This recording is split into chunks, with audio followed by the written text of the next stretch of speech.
जय श्री कृष्णा। आप सभी का आपके अपने YouTube चैनल किटकैट स्टोरीज पर बहुत बहुत स्वागत है। अब माघ मास समाप्त होने को है। आप सभी से अनुरोध है कि आने वाले फाल्गुन महीने में भी आप हमारे चैनल पर इसी तरह से हर दिन सुबह के समय कथाएं जरूर सुनिएगा। अब रसपान कीजिए आज के अध्याय का। श्री सूत जी कहते हैं, प्राचीन काल में इक्ष्वाकु कुल में सत्यसंध नाम से प्रसिद्ध एक राजा हुए हैं। उनसे एक कन्या उत्पन्न हुई। 12वें दिन राजा ने मंत्रियों और ब्राह्मणों से परामर्श करके उसका नामकरण किया कि मेरी इस कन्या के कान उत्पल अर्थात कमल दल के समान हैं, इसलिए इसका नाम कर्णोत्पला रहे। नामकरण हो जाने पर वह कन्या दिन प्रतिदिन बढ़ने लगी। धीरे धीरे वह तरुणावस्था को प्राप्त हुई। उसे देखकर राजा ये विचार करने लगे कि मैं अपनी इस कन्या का विवाह किसके साथ करूं। इसके योग्य वर तो इस पृथ्वी पर कोई है ही नहीं। इस समय मुझे क्या करना चाहिए। इस प्रकार सोचते विचारते हुए अंत में वे इस निश्चय पर पहुंचे कि चलकर ब्रह्मा जी से ही पूछ लेना चाहिए। वे जिसको कहेंगे उसी के साथ मैं अपनी कन्या का विवाह कर दूंगा। ऐसा विचार करके अपनी कन्या को साथ लेकर राजा ब्रह्मलोक में गए। जिस समय वे वहां पहुंचे उस समय ब्रह्मा जी के लिए संध्या काल आ पहुंचा था। इसलिए ब्रह्मा जी संध्योपासना के लिए उत्सुक होकर समाधि लगाकर बैठ गए और अपने अंतःकरण में अष्टदल कमल की कर्णिका पर स्थित ज्योति स्वरूप ब्रह्म का साक्षात्कार करने लगे। उस समय उनके नयनों से अश्रु झर रहे थे और अंगों में रोमांच हो रहा था। संध्योपासना पूरी करके ब्रह्मा जी ने आचमन किया और हाथ पैर धोकर सब दिशाओं की ओर देखा। इसी समय राजा सत्यसंध ने पुत्री के साथ उनके चरणों में प्रणाम किया और कहा, भगवान, मैं मर्त्यलोक में स्थित आनर्त देश का राजा सत्यसंध हूं और ये मेरी सुंदरी कन्या कर्णोत्पला है। मुझे धरती पर इसके योग्य पति कहीं नहीं मिला, इसलिए प्रभु मैं आपकी सेवा में आया हूं। आप ही इसके योग्य पति बताइए जिसके साथ मैं इसका विवाह कर सकूं। राजा की बात सुनकर श्री ब्रह्मा जी मुस्कुराए और इस प्रकार बोले, राजन, तुम्हें यहां आए हुए 3 युग बीत गए।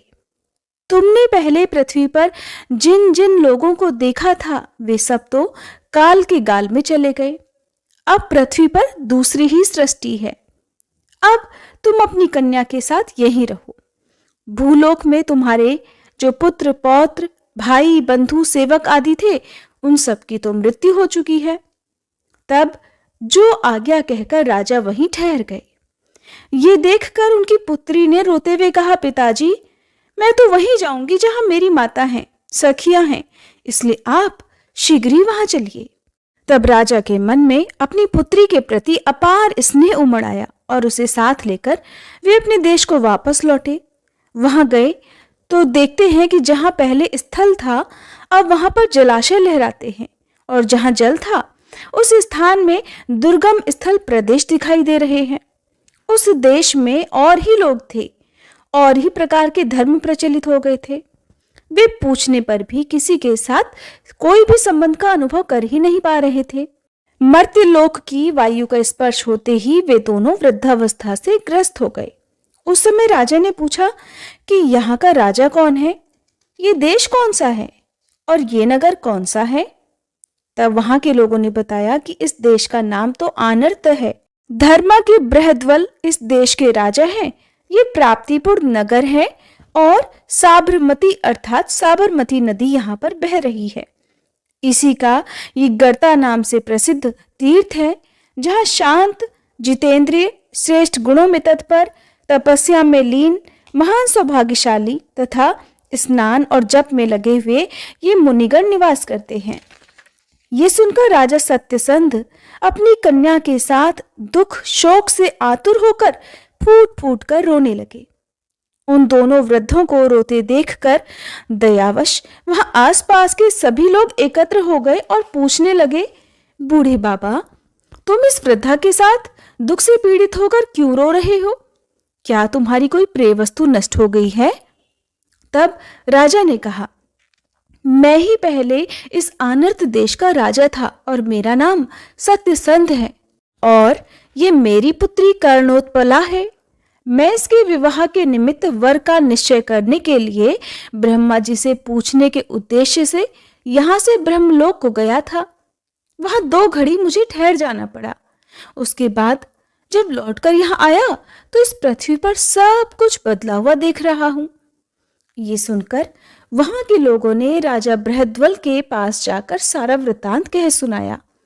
सुनकर राजा बृहद्वल वहां पैदल ही आए और उन्हें प्रणाम करके हाथ जोड़ते हुए कहने लगे, महाराज, आपका स्वागत है। मुझ सेवक के साथ अपना ये राज्य पुनः सादर ग्रहण कीजिए। तब राजा सत्यसंध ने भूपाल बृहद्वल को हृदय से लगाया और उनका मस्तक सूंघकर कहने लगे, वत्स, मैंने तो बहुत समय तक राज्य किया, नाना प्रकार के दान दिए और पूर्ण दक्षिणा वाले अश्वमेध आदि यज्ञों से यज्ञ पुरुष की आराधना भी की है।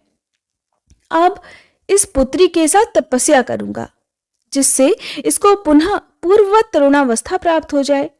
सुनकर बृहद्वल बोले, प्रभु, मैंने परंपरा से ये सारी बातें इस प्रकार सुनी हैं कि राजा सत्यसंध अपनी कन्या को साथ लेकर कहीं चले गए थे, फिर वापस लौटकर कभी नहीं आए। उनके मंत्रियों ने बहुत दिनों तक उस राज्य का पालन किया। इसके बाद उन्हीं के पुत्र सुहय का उन्होंने राज्याभिषेक कर दिया। उसी महाराज सुहय की वंश परंपरा में मेरा जन्म हुआ है और मैं उनमें 77वीं पीढ़ी में हूँ। आप इसी गर्ता तीर्थ में रहकर तपस्या कीजिए जिससे मैं तीनों समय आपकी चरण वंदना करके कल्याण का भागी हो सकूं। तब राजा सत्यसंध ने कहा, वत्स, पहले हाटकेश्वर क्षेत्र में मैंने वृषभेश्वर भगवान शिव की प्रतिष्ठा की थी। वो स्थान आज भी है ही। वहीं चलकर दिन रात भगवान शंकर की आराधना करूंगा। तुम इस कन्या के साथ मुझे वहीं भेज दो। इसके बाद अपनी पुत्री के साथ हाटकेश्वर क्षेत्र में जाकर राजा सत्यसंध बहुत प्रसन्न हुए और वहां अद्भुत तपस्या में लीन हो गए।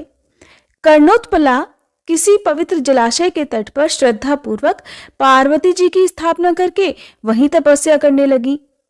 उसकी तपस्या से संतुष्ट होकर पार्वती देवी ने एक दिन प्रत्यक्ष दर्शन दिया और कहने लगी, बेटी, मैं तुमसे प्रसन्न हूं, मनोवांछित वर मांगो। तब पुत्री बोली, देवी, मेरे पिताजी मेरा विवाह करने के लिए बहुत दुखी हैं। वे इसी के लिए राज्य, सुख और कुटुंब सब से वंचित हुए और अब वैरागी को प्राप्त होकर तपस्या कर रहे हैं। मैं कुमारी से अचानक वृद्धा हो गई हूं, अतः अब यही प्रार्थना है कि मेरा वह तारुण्य और सौंदर्य पुनः लौट आए और मुझे कोई श्रेष्ठ पति भी प्राप्त हो। तब देवी पार्वती बोली, शुभे, माघ मास की तृतीया को जब शनिश्चर दिन और धनिष्ठा नक्षत्र का योग हो, तब तुम यौवन और रूप का चिंतन करती हुई इस पुण्य जलाशय में स्नान कर लेना। इससे तुम्हारा शरीर युवा अवस्था से संपन्न और दिव्य रूप से सुशोभित हो जाएगा। दूसरी कोई स्त्री भी जो इस दिन इसी उद्देश्य से यहाँ स्नान करेगी, ऐसे ही दिव्य रूप से सुशोभित होगी। ऐसा कहकर देवी पार्वती जी अंतर्ध्यान हो गईं। फिर वह योग आने पर कर्णोत्पला ने रूप, सौभाग्य, यौवन तथा अन्य मनोरथों का चिंतन करके आधी रात को जल में प्रवेश किया। स्नान करके वह दिव्य रूप और यौवन से संपन्न होकर जलाशय से बाहर निकली। इसी समय उसके समीप साक्षात कामदेव आए और बोले, महाभागे, मैं पार्वती जी की आज्ञा से तुम्हारे पास आया हुआ कामदेव हूं, तुम मेरी पत्नी बनो। कर्णोत्पला ने कहा, अगर ऐसी बात है तो आप मेरे पिताजी के पास जाकर स्वयं मेरे लिए प्रार्थना कीजिए, क्योंकि कन्या को कभी भी स्वच्छंद नहीं होना चाहिए। कामदेव ने तथास्तु कहकर उसकी बात मान ली। तब वह अपने पिता के पास जाकर उन्हें प्रणाम करके बोली, पिताजी, मैंने पार्वती जी की आराधना करके सुंदर रूप और युवावस्था प्राप्त की है, अतः आप मेरा विवाह करके अंतः सुख लाभ कीजिए। देवी पार्वती ने कामदेव को मेरा पति नियत करके भेजा है। तब अपनी कन्या को पूर्ववत युवावस्था से युक्त देखकर राजा कहने लगे, बेटी, आज तो मेरी तपस्या सफल हो गई, मैंने जीवन का फल पा लिया। इतने में ही कामदेव ने आकर प्रार्थना की, हे राजन, आप अपनी कन्या मुझे प्रदान कर दीजिए। इसके लिए पार्वती देवी ने स्वयं मुझे यहां भेजा है। तब राजा ने ब्राह्मणों के वचन से अग्नि को साक्षी बनाकर अपनी कन्या का विवाह कामदेव के साथ कर दिया। वह रति के बाद कामदेव की प्रीति का पात्र हुई, इसलिए प्रीति नाम से विख्यात हुई। जिस जलाशय पर उसने तपस्या की वह कर्णोत्पला तीर्थ के रूप में प्रसिद्ध हुआ। जो भी स्त्री और पुरुष माघ के महीने में उसमें स्नान करते हैं उन्हें प्रयाग स्नान का फल प्राप्त होता है और कभी बंधुओं के वियोग का कष्ट नहीं भोगना पड़ता। श्री सूत जी कहते हैं, अब एक और वृतांत सुनो। याज्ञवल्क्य जी के 2 पत्नियां थीं। दोनों ही सब प्रकार के सद्गुणों से संपन्न थीं। उनमें से जो बड़ी स्त्री थी उसका नाम मैत्रेयी था और छोटी का नाम कात्यायनी था। उन दोनों के द्वारा निर्मित 2 सुंदर कुंड हाटकेश्वर क्षेत्र में विद्यमान हैं। वहां स्नान करने वाले मनुष्य महान अभ्युदयकारी उत्तम लोकों को जाते हैं। कात्यायनी और पतिव्रता शांडिली के 2 उत्तम तीर्थ और हैं, जहां परम वैराग्य को प्राप्त होकर आई हुई कात्यायनी को शांडिली देवी ने बोध कराया था। जो नारी मार्गशीर्ष शुक्ल पक्ष की तृतीया को वह एकाग्रचित्त होकर स्नान करती है वह अखंड सौभाग्यवती होती है। जो स्त्री दुर्भाग्ययुक्त, कानी, बूढ़ी और नाटी है वह भी उस तीर्थ में स्नान करने के प्रभाव से अपना अभीष्ट मनोरथ प्राप्त कर लेती है। एक दिन कात्यायनी फल लेने के लिए अपने आश्रम से बाहर निकली। उस समय उसने शांडिली को देखा। वह पति के पास हाथ जोड़कर विनीत भाव से झुकी हुई सी खड़ी थी और उसके पति भी अनुराग युक्त हृदय और प्रसन्नतापूर्ण दृष्टि से उसी का मुख निहारते हुए गुण दोष का विवेचन कर रहे थे। उन दोनों पति पत्नी को एक दूसरे से अत्यंत प्रसन्न देखकर कात्यायनी अपने मन में ये विचार करने लगी कि ये तपस्विनी धन्य है जिसका पति इसके मुख की ओर प्रेम से देखते हुए गुण दोषों का विवेचन कर रहा है। पत्नी के प्रति इसके हृदय में तो अत्यंत अनुराग और स्नेह है। ये सब सोचती हुई पतिव्रता कात्यायनी अपने आश्रम में चली गई। उसके बाद एक समय जब शांडिली के पति किसी काम से बाहर चले गए तब एकांत में बैठी हुई शांडिली के पास कात्यायनी गई और बड़े आदर से बोली, कल्याणी, मुझे कोई ऐसा उपदेश दो जिससे पति स्त्री के प्रति विशेष प्रेम रखने वाला हो, वह कभी भी अपनी पत्नी का कड़वे वचनों से अपमान न कर सके। तब शांडिली बोली, साध्वी सुनो, मैं तुमसे एक रहस्य की बात बताती हूँ।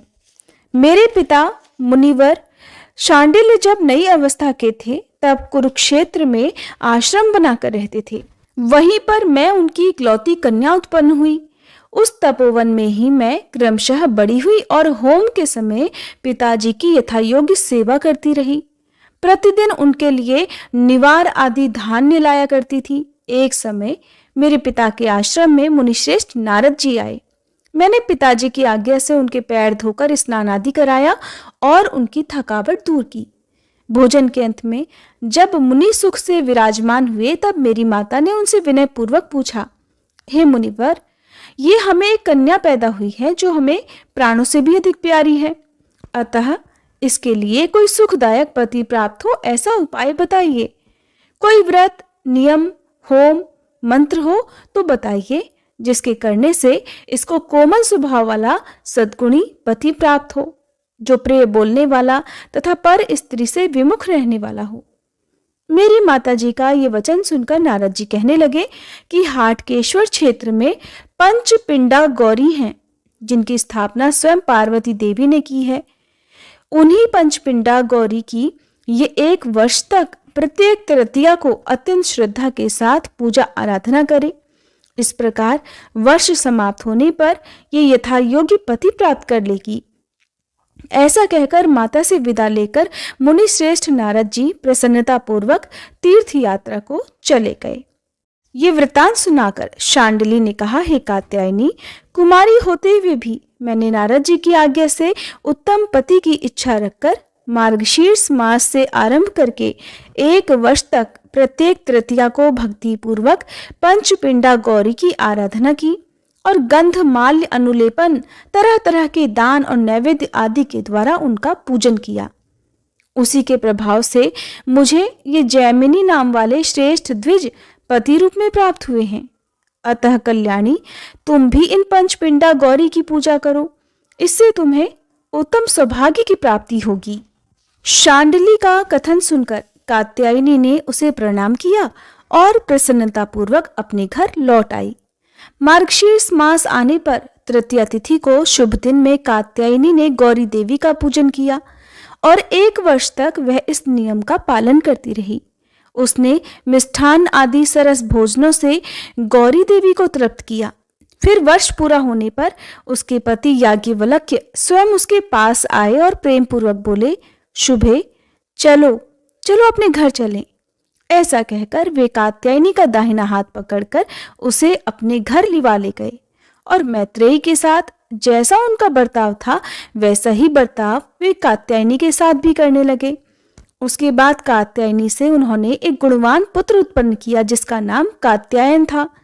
वह यज्ञ विद्या में परम निपुण था। कात्यायन के पुत्र वर रुचि हुए जो समस्त गुणों के समुद्र, सर्वज्ञ और वेदों के पारंगत विद्वान हुए। उन्होंने हाटकेश्वर क्षेत्र में विद्यार्थियों के लाभ के लिए श्री गणेश जी की स्थापना की है। चतुर्थी और शुक्रवार के योग में उन गणेश जी की विशेष रूप से आराधना करके द्विज वेद वेदांगों का पारंगत विद्वान होता है। हरे कृष्णा। आज का अध्याय समाप्त हुआ। उम्मीद है ये कथा आपको पसंद आई होगी। तो आइए दोस्तों, अब हम सीता नितनेम की कहानी सुनते हैं, जिसे सीता माता कहती थी और प्रभु श्री राम सुना करते थे। एक दिन श्री राम भगवान को किसी काम के लिए बाहर जाना पड़ा, तो सीता माता कहने लगी कि भगवान, मेरा तो 12 वर्ष का नितनेम है। अब आप बाहर जाएंगे तो मैं अपनी कहानी किसे सुनाऊंगी। तब श्री राम ने कहा कि सीते, आप कुएं की पाल पर जाकर बैठ जाना और वहाँ पर जो भी औरतें पानी भरने आएंगी उन्हें अपनी कहानी सुना दिया करना। सीता माता कुएं की पाल पर जाकर बैठ गई। तभी एक स्त्री आई। उसने रेशम की जड़ी की साड़ी पहन रखी थी और सोने का घड़ा ले रखा था। सीता माता उसे देखकर कहने लगी, बहन, मेरा 12 वर्ष का नितनेम सुन लो।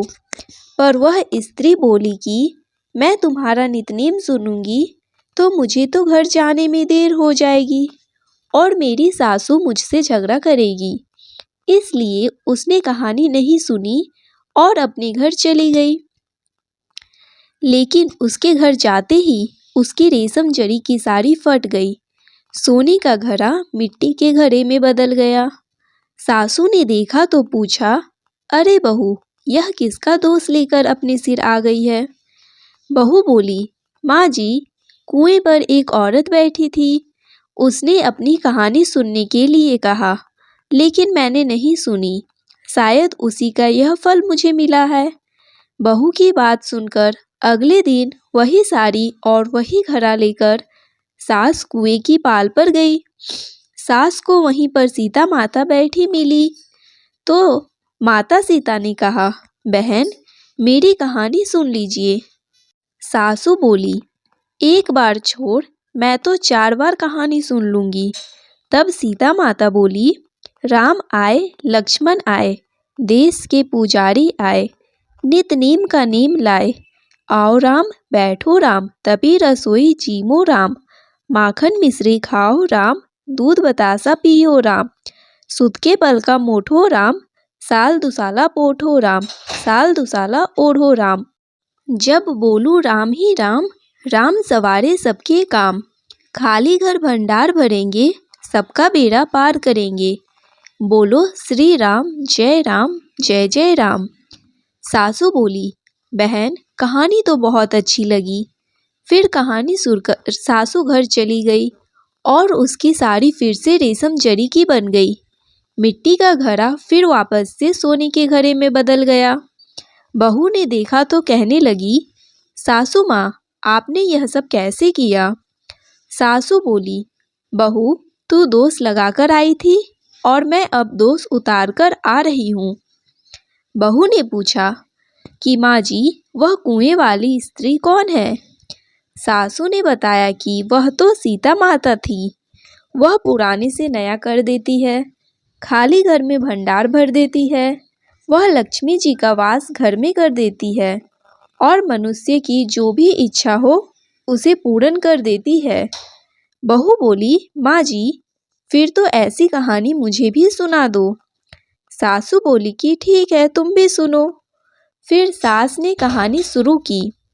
राम आए, लक्ष्मण आए, देश के पुजारी आए, नित नेम का नेम लाए। आओ राम, बैठो राम, तभी रसोई जीमो राम। माखन मिश्री खाओ राम, दूध बतासा पियो राम। सुत के पल का मोठो राम, साल दुसाला पोठो राम, साल दुसाला ओढ़ो राम। जब बोलू राम ही राम, राम सवारे सबके काम। खाली घर भंडार भरेंगे, सबका बेड़ा पार करेंगे। बोलो श्री राम, जय जय राम। कहानी सुनकर बहू बोली, माँ जी कहानी तो बहुत अच्छी है। सासू ने कहा, ठीक है, अब से हम इस कहानी को रोज किया करेंगे। अब सास बहू रोज सवेरे उठती, नहाती धोती और पूजा करने के बाद नितनेम की सीता माता की कहानी कहती। एक दिन की बात है, उनके यहाँ पड़ोस की एक औरत आई और बोली कि बहन जरा सी आँच तो देना। तो वह बहू बोली कि आँच तो अभी हमने जलाई नहीं है। पड़ोसन बोली, तो फिर तुम सुबह 4 बजे से उठकर क्या कर रही हो? तो उन्होंने कहा कि हम तो सुबह सुबह उठकर पूजा करते हैं, फिर सीता माता की कहानी करते हैं। पड़ोसन ने उनकी बात सुनकर फिर कहा कि सीता माता की कहानी कहने से तुम्हें क्या मिला? तब वे दोनों बोली कि सीता माता की कहानी कहने से घर में भंडार भर जाते हैं, सारे काम पूर्ण हो जाते हैं, मन की इच्छा भी पूरी होती है। पड़ोसन ने कहा, बहन अगर ऐसा है तब तो फिर मुझे भी कहानी सुना दो। तब बहू बोली कि ठीक है, तुम भी यह कहानी सुन लो। राम आए, लक्ष्मण आए, देश के पुजारी आए, नित नेम का नेम लाए। आओ राम, बैठो राम, तभी रसोई जीमो राम। माखन मिश्री खाओ राम, दूध बतासा पियो राम। सुत के बल का मोठो राम, साल दुसाला पोठो राम, साल दुसाला ओढ़ो राम। जब बोलू राम ही राम, राम सवारे सबके काम। खाली घर भंडार भरेंगे, सबका बेड़ा पार करेंगे। श्री राम जय जय राम।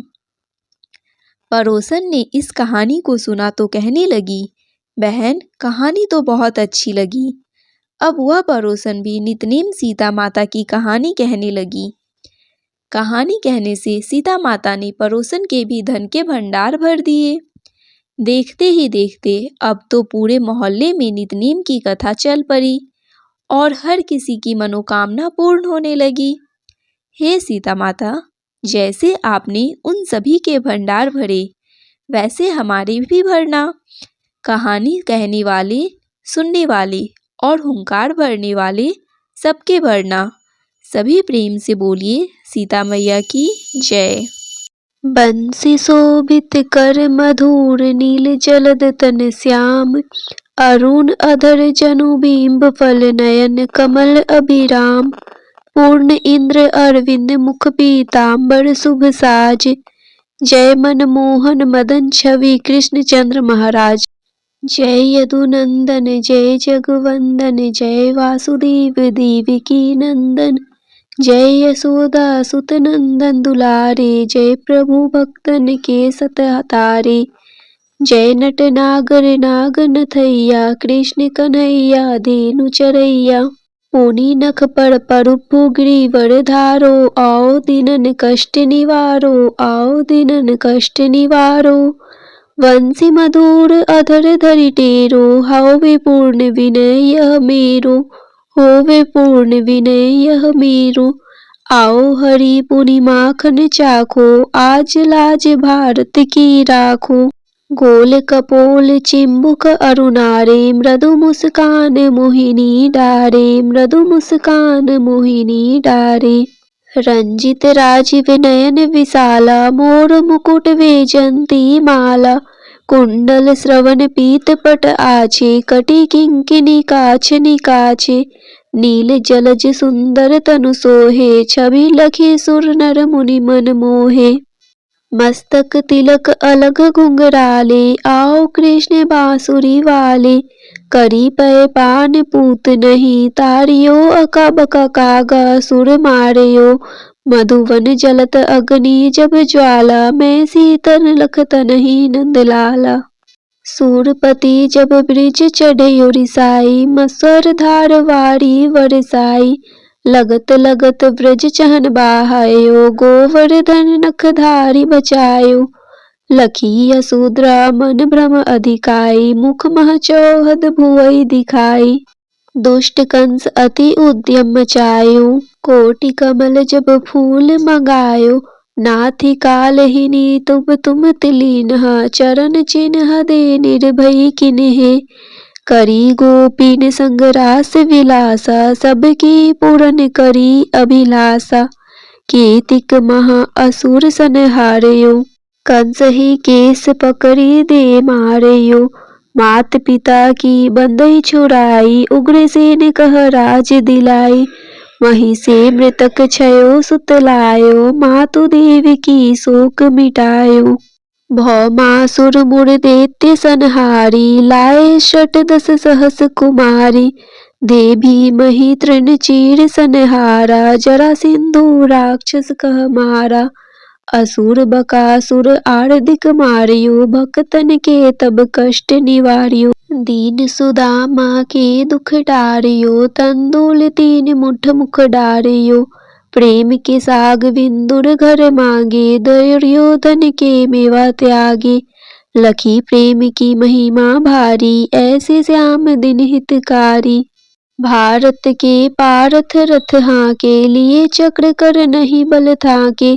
निज गीता के ज्ञान सुनाए भक्तन हृदय सुधा बरसाए।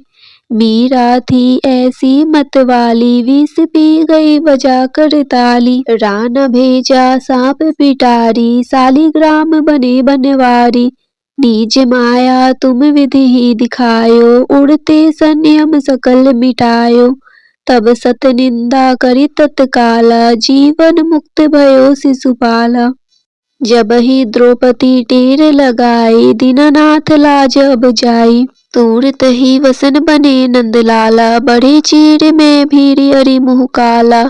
अस अनाथ के नाथ कन्हैया डूबत भवंबर बचावड नैया। सुंदर दास आ उड़धारी दया दृष्टि कीजे बनवारी। नाथ सकल मम कुमति निवारो क्षम हो बेगी अपराध हमारो। खोलो पट अब दर्शन दीजे बोलो कृष्ण कन्हैया कीजे। यह चालीसा कृष्ण का पाठ करे उड़धारी। अष्ट सिद्धि नवनिधि फल लहे पदारथ चारी।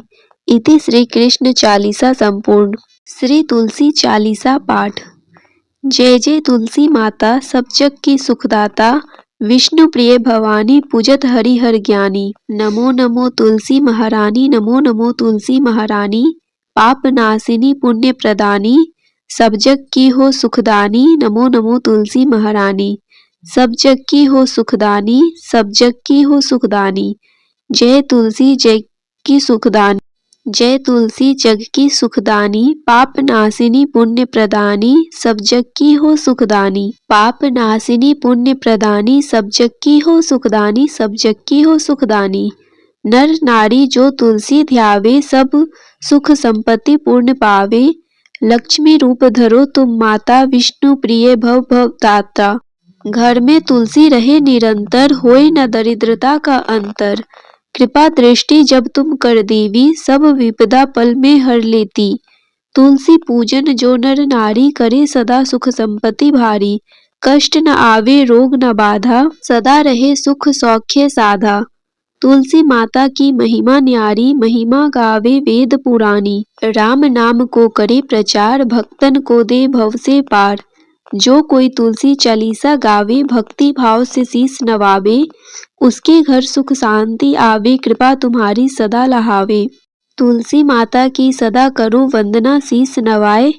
तुलसी माता की सदा करो वंदना, शीस नवाए। कृपा दृष्टि मुझ पर रहे, संकट दूर भगाए। कृपा दृष्टि मुझ पर रहे, संकट दूर भगाए।